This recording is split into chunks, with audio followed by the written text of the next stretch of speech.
Shalom, all praises to the Most High, Enoch is said. Praise be to the earthly mother, the Pachamama. Praise be to the Holy Spirit, the Kahe. In the name of his only begotten Son, Motsah the Lamb, unification to the nation. So, for this video, I'm going to just look into the so-called tribe of Gad. Because there's been a lot of, controversy I've seen. Oh no, the tribe of Gad are the North American Indians. Oh, the tribe of Gad are the Zulus. The tribe of Gad are the Dahomeys. The tribe of Gad are this, the tribe of Gad are that. And I'm not going to get into detail about any of these theories. Instead, I'm simply just going to make connections and try to unify, because that's just what I like to do. There's a million videos on the tribe of Gad, whether it be North American Indians or it be the Zulus or people of South Africa or what have you. So I'm just going to get into, just looking into some similarities and some, migration patterns. So this is Deuteronomy chapter 33, verse 20. Concerning Gad, he said, "Blessed is he who enlarges the domain of Gad. He lies down like a lion and tears off an arm or a head." And I think in the King James Version it says, "And of Gad he said, Blessed be he that enlarges Gad. He dwelleth as a lion, and teareth the arm with the crown of his head." I don't understand how that means it tears off an arm or a head, because it said with, but either way, Gad, they were the tribe that were like on the front lines. They were the frontline fighters. They were the warriors, right? They liked to fight, pretty much. And it says, and he chose the best land for himself, because a ruler's portion was reserved for him there. He came with the leaders of the people. He administers the Lord's justice and his ordinances for Israel. So this was supposed to be the frontline people, the one that, didn't take no ish, right? The warriors, right? The fighters. So I just wanted to mention that. Moving on. Joshua chapter 13, verse 8. The other half of Manasseh, the Reubenites and the Gadites, had received the inheritance that Moses gave or had given them east of the Jordan, as he, the servant of the Lord, had assigned it to them. So, these people, right? These people are on the other side of Jordan. Half the tribe of Manasseh, the Reubenites, and the Gadites. Now, if you understand the history, I'm going to get into a little bit of it. But the tribe of Reuben, Manasseh, and Gad, they traveled all around the world with the tribe of Judah, or the Davidic line specifically. So you will find the tribe of Reuben, Manasseh, and Gad, or as we're about to go over, the Mani, Rubani, and Gadi. They traveled all around the world in the Pacific's so-called Middle East, Africa, Europe, and obviously in the Americas. And I do believe that after the Assyrian captivity, some of them came to North America. Or if you believe that North America was the origin, they went to South America, because I've heard people say that they're from the tribe of Gad in South America and North America. So, the tribe of Gad is everywhere, man. All the tribes are everywhere. 1 Chronicles chapter 5, verse 18. The Reubenites, the Gadites, and the half tribe of Manasseh had 44,760 warriors, valiant men who carried the shield and sword, drew the bow, and were trained for battle. So it wasn't just the tribe of Gad, but it was, these three tribes specifically. They were very close, especially in culture, right? So you wouldn't really be able to tell the difference between a Reubenite, a Gadite, and a Manassite. I guess that's how you say it. So the question is, though, where is Jordan? Where is the Jordan? Because people say the Jordan River, even though that word river can mean sea or body of water. It doesn't necessarily have to mean a river, but they make it into a river. Why do you think? Okay. So the Jordan River can be one or two things according to my model. The Jordan River would either be the Atlantic Ocean or it would be the Pacific Ocean. Now the Pacific Ocean is very, very wide. But it wasn't like this before, and plus there was land that seemed to have been literally right here, as you can see. You know, something happened over here. Like this place does not look like how it looked like before, right? Even this, I think I showed you this in a video that I did before as well. But anyway, even so, even if the Jordan is on this side and this is the Euphrates, or this is the Euphrates and this is the Jordan, even though I doubt that this is the Euphrates, I guess my theory, for the Jordan River is that sub the equator is the Jordan River, because the sub equatorial line for the Atlantic Ocean, it flows like this, right, in this circle, in a counterclockwise circle, flowing into South Africa, then coming into West Africa, flowing along the coastline. But the first place you will hit is usually South Africa or around this area, right?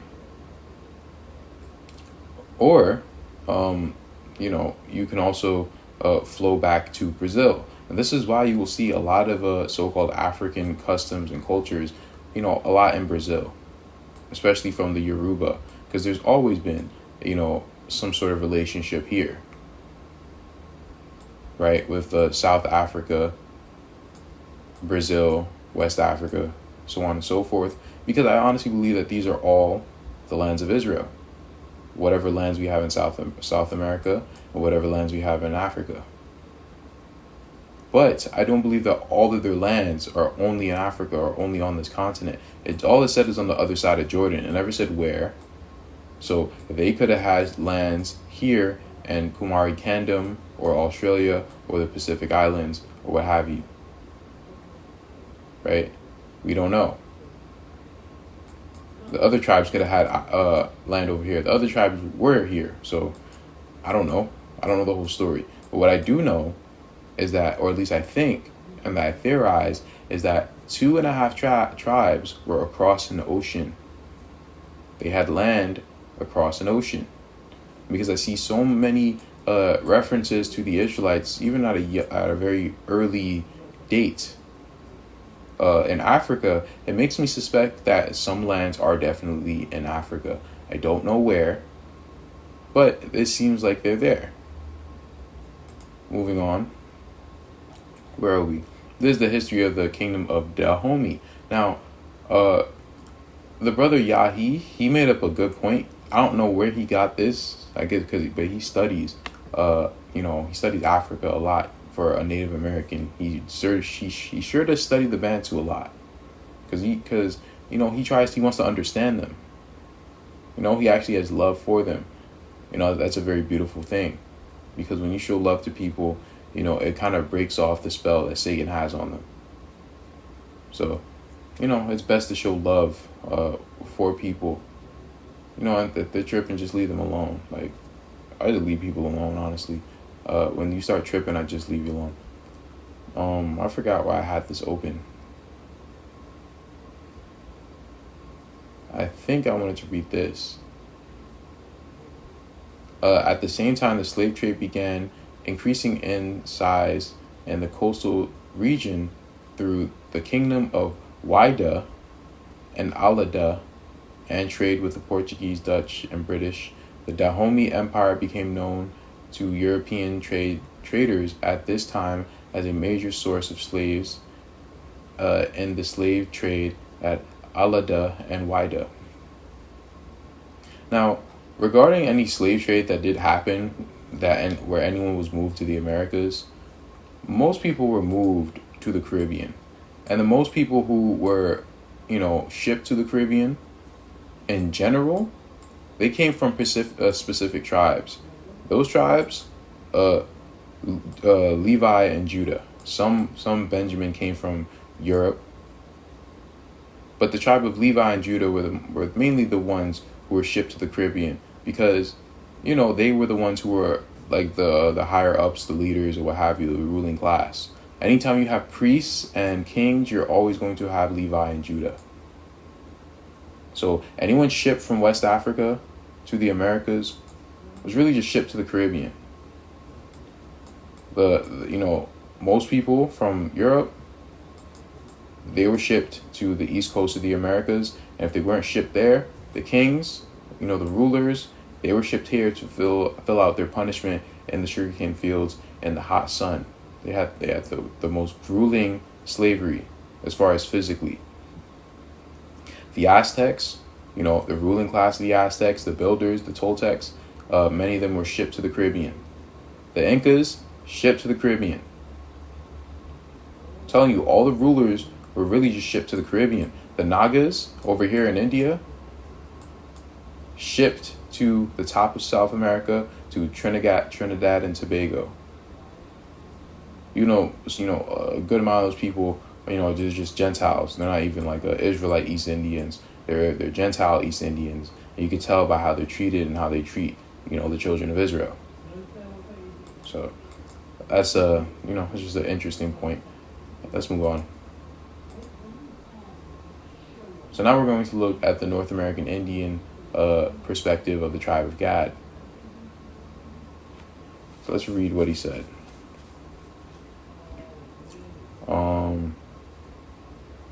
Then the Lord said to Moses, give the following instructions to the people of Israel. Throughout the generations to come, you must make tassels for the hems of your clothing and attach them with a blue cord. When you see the tassels, you will remember and obey all the commandments of the Lord instead of following your own desires, defilling yourselves as you are prone to do. And of course, the blue cord, that was given after we went into captivity because we didn't wear blue before. We wore violet. Blue is not a royal color. Violet or purple is a royal color. So that's also how I know that some of the Native Americans who got there, they came from the Assyrians. They came out of the Assyrian captivity because they also adopted that whole, that V instead of the W. Like you can tell, like they just came from somewhere. But they mixed in with a population that has been there since antiquity. And also another earlier wave of Israelites who were also there. So North America was very, very mixed. You also had some of the Aryans of Atlantis mixed in with the North American Indians. Right? There's a bunch of different peoples. You had the Jaredites, Aki's people in that mix. So there are a bunch of different people, but the point is that some of them definitely did come from the Assyrian captivity as some sort of other wave. And people, they want to say, oh, those are Mongoloids. It doesn't matter what they look like. What did they bring here? What they came here wearing fringes, keeping corrupted high holy days, but they knew who they were, right? Coming here with all these Assyrian artifacts and things of that sort, because they broke out of the Assyrian captivity. They didn't stay there. They didn't stay under their thumb. They broke out of there, spread throughout Asia, right? That's what they did. Why do you think Paul was sent to Asia? Was Paul sent to Africa? No, because those lands were already colonized by the Israelites. And other Shemitic groups. They colonized, many Hamitic groups.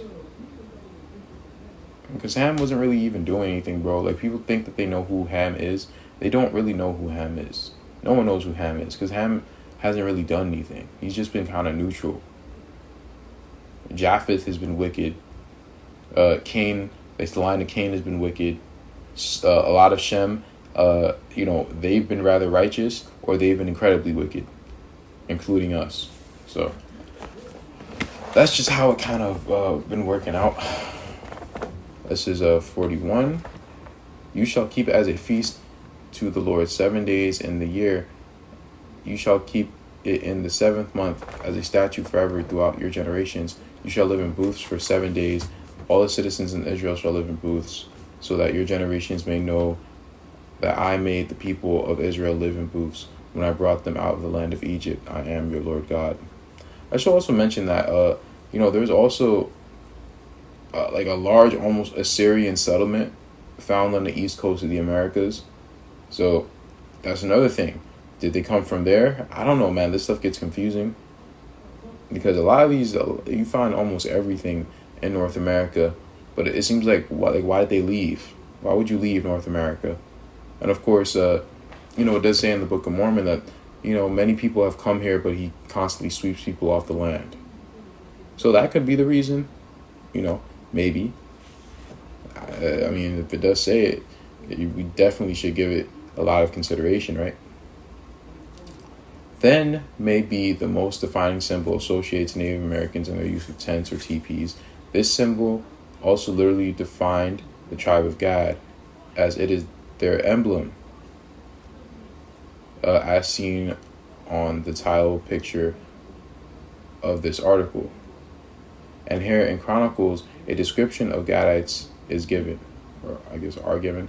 From the Gadites, there went over to David at the stronghold in the wilderness mighty and experienced warriors, excerpt with shield and spear, whose faces were like the face of lions, and who were swift as gazelles on mountains. So this describes a lot of different groups, right? But we are talking about the North American Indians right now. But that does describe a lot of different groups that I think about. The spear and the sword, the spear and the shield, the sword and the shield, definitely sounds like, a certain group of people. Native Americans are also known to be fierce warriors, and the association to lions can be understood from the picture. The picture here, especially when wearing war paint. James Adair spent 40 years living among them and also expressed nearly the same association in both facial features and athleticism. The men are expert in the use of firearms, in shooting the bow and throwing the feathered dart and tomahawk into the flying enemy. They resemble the lynx. I don't know what that is, with their sharp, penetrating black eyes, and are exceedingly swift in foot, especially in a long chase. So that's how he described the North American Indians, right? Now there are few Native Americans left at this point that people may not know them by their appearance, and that they were also a dark-skinned people. Giovanni reported back to the King of France regarding this. They are dark in color, not unlike the Ethiopians, with thick black hair, not very long, tied back behind the head like a small tail. As for the physique of these men, they are well proportioned, of medium height, a little taller than we are. They have broad chests, strong arms, and the legs and other parts of the body are well composed. With these clues, there is consistency that all of the 12 tribes were of Negroid descent. Okay, whatever. Including the tribe of Gad of the Northern Kingdom. It is important to remember that each of these tribes' lineage is a direct line back to a son of Jacob, that the tribe was named after, in this case, Gad. The initial 12 sons and their father Jacob all were dark-skinned Hebrews, as we have gone over in previous articles. You don't know that, but when you don't have the origin, I guess this is why people make these claims. Now, do I believe that they look like so-called black people? Specifically like, the black American look, they probably look closer to that. The Pacific Islander look, the Caribbean look, probably.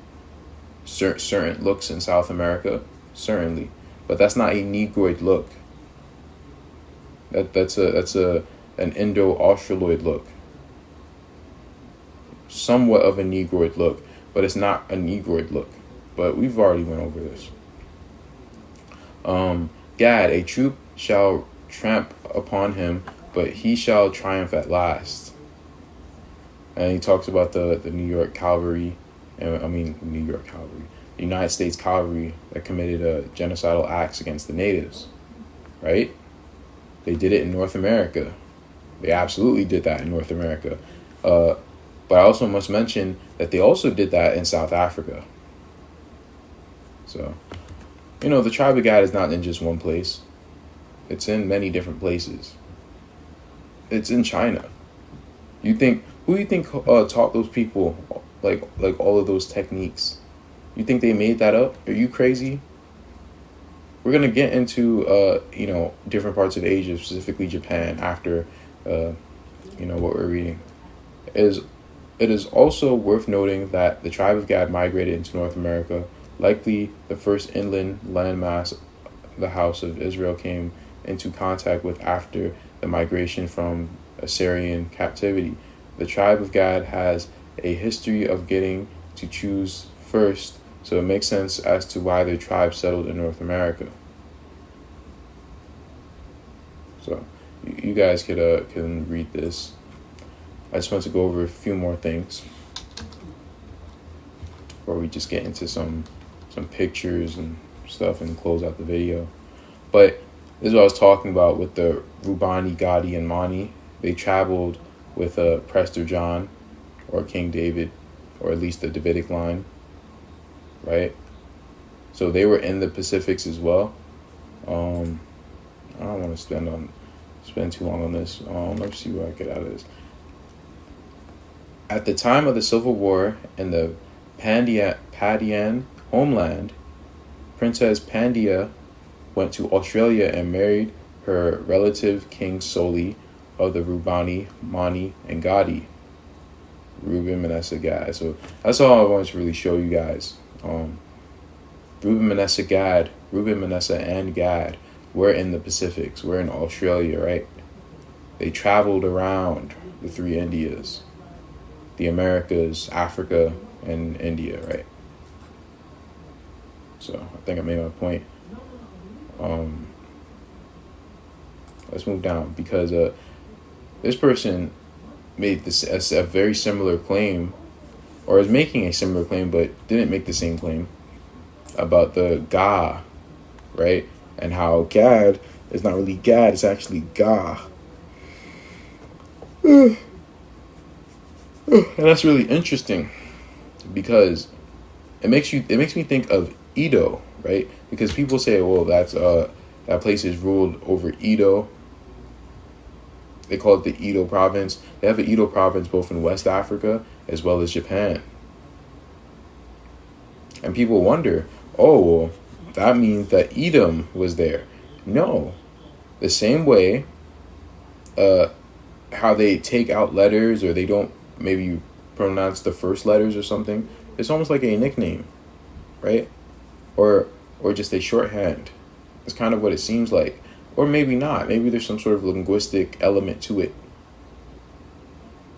But are they called the Dahomey, meaning the home of Dan? Or are they the GA-Dahomey? The GA-Dahomey.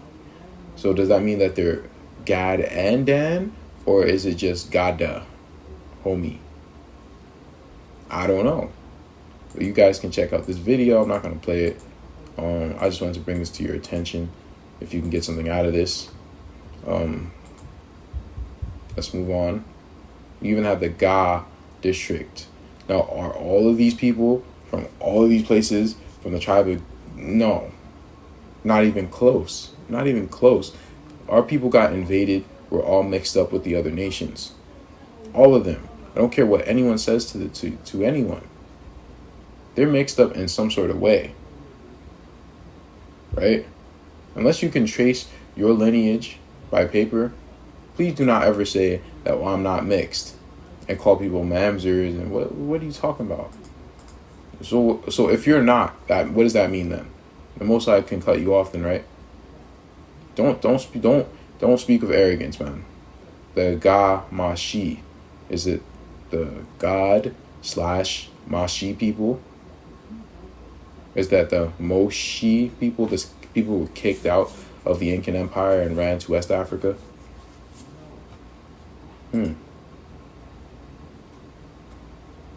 Now I find this to be interesting. Uh, I actually kind of went over literally all this already. But I just wanted to, I guess, show that they call themselves the Edo Empire. Edo sounds like a Yido. Edo, right? Yuda.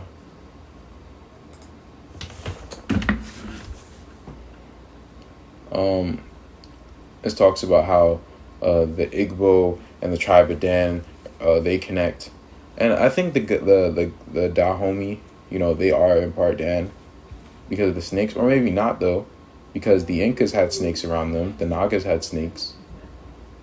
Does that just means that they're Phoenicians?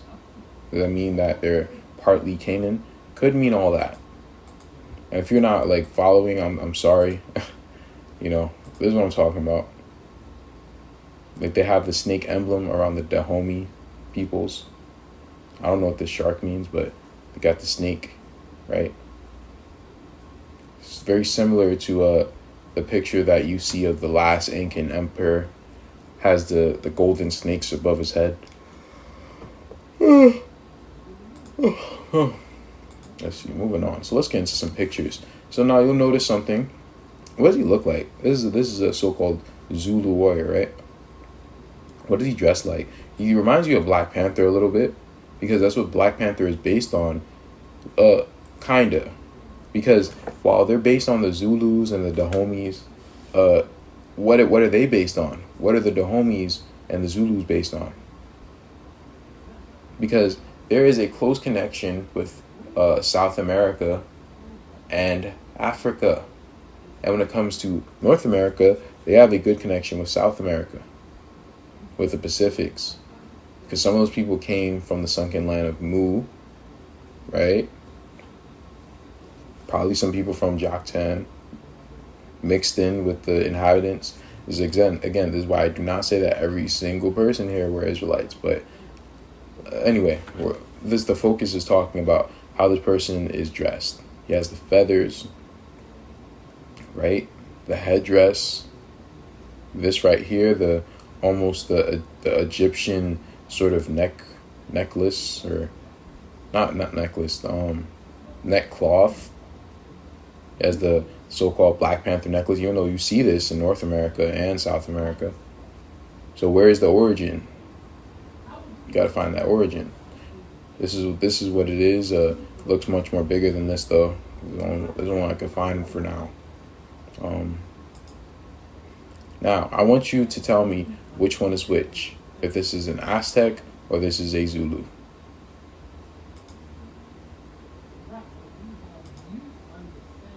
Aren't they dressed so very similar? Oh, so very similar. Why is this? Why are these people dressed so similarly?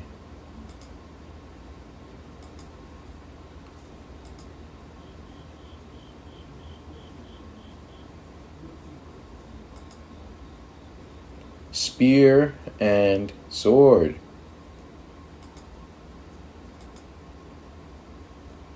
Spear and sword.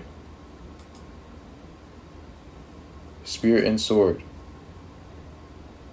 Why did the Aztecs dress so similar to the Zulus? The Aztec warriors, I should say, because people think of the Aztecs, they think they're all the same people. No, they're a bunch of different clans and tribes. Not all the same. Not all the same tribe. They're not all Issachar. Shaka Zulu. What is he dressed like? He's dressed like a South American. He's dressed like a Mesoamerican. Literally. Because they're the same people. Removed. Same people. I don't care what they look like. These are the same people, bro. Literally same people.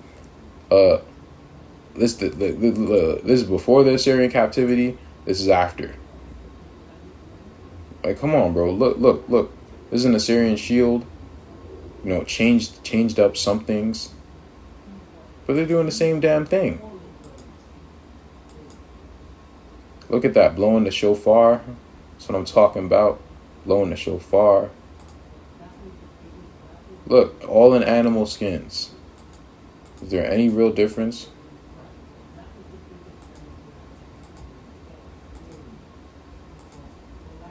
Is there any real difference? You tell me. Tell me the differences, man. Are you only looking at how they look? Why they dress? Why are they dressing exactly the same if they have nothing to do with each other? Nothing to do. Did they just kill all the black ones and these people are just mimicking them? Do you have the proof to say that? Do you have the evidence? Did you do the research? Then don't say that. Now let's get into the Yamabushi. There's so many different peoples, but to me, I just wanted to give these people a shout out because these people are cool. These people remind me of the Essenes. The 3 sacred mountains, and anytime you see sacred mountains, it's a red flag for Hebrews. Wanderers, red flag for Hebrews. All these are red flags. Of Diwa are known to be the oldest site for mountain worship in Japan, for a history that can be traced back all the way to the 8th century. Kamano Kodo Trail, Japan. Shugendo, way of the shogun, or gen practice, a highly syncretic religion that involves the merging of several original discrete traditions, is said to have originated from these mountains. Let's see. For more than 1,000 years, the Yamabushi mountain monks have followed these ancient practices and continue to pass on their wisdom to other followers to learn to train the body, mind, and soul. What does it sound like? Sounds like the Essenes. The Yamabushi were initially isolated individuals or clusters of mountain hermits, Puritans, and holy men who followed the path of Shugendo, searching for mystical, spiritual, or supernatural powers achieved through asceticism. Let's look that up. Principles of practicing ascetic, extreme self-denial, and autistry.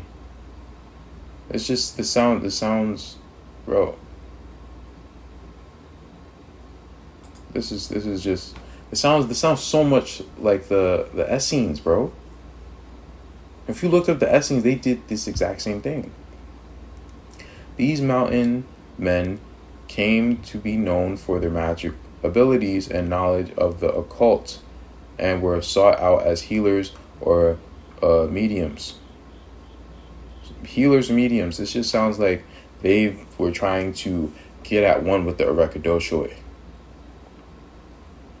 Most of the Yamabushi studied the teachings of the Tendai sect of Buddhism, also known as the Shingon sect, established by the Kobo Daishi. And this is how they dressed. With feathers on the head, right? Now, I don't know if they had a shield or a sword, but, they're samurais. They had to have a sword, right? But the holy monks studied not only religious texts, nature, and images, but a range of martial arts as well. So these people were fighters as well. They didn't just study, they were also fighters. I did say that God would always cut out, not always, I shouldn't say that, that's an assumption, but he took out the best lands. Japan is a beautiful land. Absolutely. Right? Let's move on. And I even know this before. This is mad mo, bro. You don't listen. If you're trying to sell something, this is not the picture you use. What the hell? Why would you show that? Oh man, that just ruined my whole mood. Anyway, they do a bunch of training. If you want to join them on what they do, they hike, they train the body, mind, and soul. They're very disciplined, right? They punish their body. They afflict their flesh. Very Judaic, right? is how the warriors dressed. And they didn't need no shields. That was it. They had their spears, their swords, they had their shofars. It was lit. It was lit. Look at these spears. Right? Come on, man. The Hogarai. And this is the instrument that they use. This is the shofar. That's what I'm telling you. This is the shofar. It's not a ram's horn. It's this. They're trying to hide who you are and where you are. The Yamabushi, mountain wandering warrior monks, come on, bro. Searching for spiritual and supernatural powers. The mysterious Yamabushi were mountain wandering monks, searching for spiritual and supernatural powers. Although they kept most to themselves, for the most part, solidarity, they did form loose confederations and associations with certain temples occasionally. They also participated sometimes in battles and skirmishes alongside samurai and sohei, warrior monks. I just wanted to show you how, like, pretty much, I want to show you the fact that they're wanderers. Let's close out with this video. Just a minute. You guys could watch the rest. Link in the description.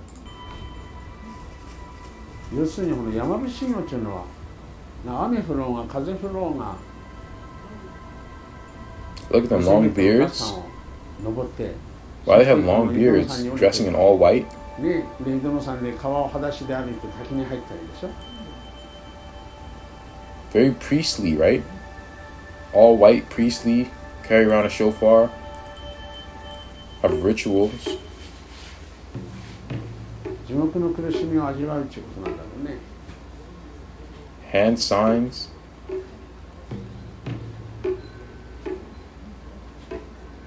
Shofar. I can't wait to get mine. I can't get that one though. That one's like $400. That thing is expensive. But yeah, that's all I want to show you guys. Very interesting stuff. Tribe of God everywhere, bro. Tribe of God everywhere.